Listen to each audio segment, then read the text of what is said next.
This is Rickie News Channel. I'm James Menendez. Our top stories. If it's possible to put a positive exclamation point at the end of an otherwise dismal tournament, the women's national team did just that Thursday, bowing out of the Tokyo Olympics with a dominant 4-3 win over Australia behind 2 goals each from Rapinoe and Carli Lloyd. The victory earned the women a bronze keepsake of a tournament they'd just as soon forget. But if it was the last competitive game for some on the US roster, they gave a final performance that was a worthy coda to a remarkable era. With an average age of 30.8 years, the Tokyo roster was the oldest ever for a US Olympic team.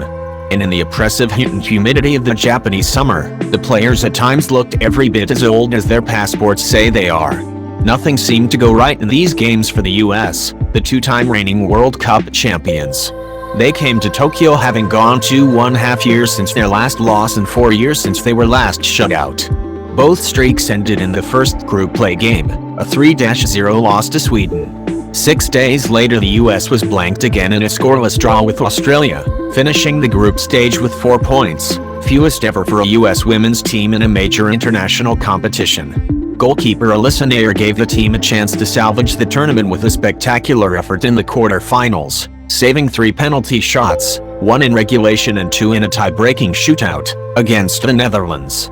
So, of course, the US lost her to a hyperextended near half-hour into a semi-final that Canada won on another penalty kick, this one following a questionable foul call. The Americans took out their frustration on the 9th-ranked Australians, with Rapinoe and Lloyd, 2 of the 3 oldest players on the team, doing most of the damage. Rapinoe, a month past her 36th birthday, got things started with the best goal of the games, bending a corner kick over a leaping Lloyd and into the side netting at the far post in the 8th minute. After Sam Kerr leveled the score for Australia, Rapinoe put the US in front to stay in the 21st minute, volleying a poor Australian clearance into the roof of the net.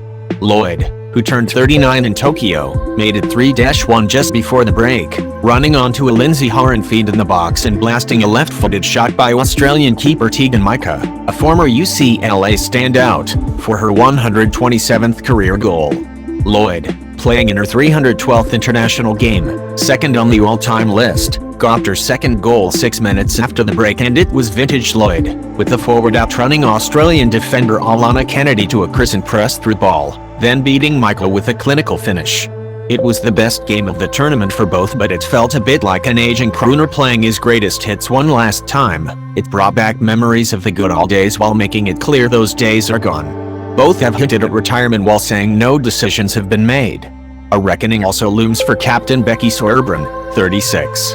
And if Thursday's game proves to be the last time the band plays together, it ended with an encore performance, an exclamation point that reminded us of how good they once were.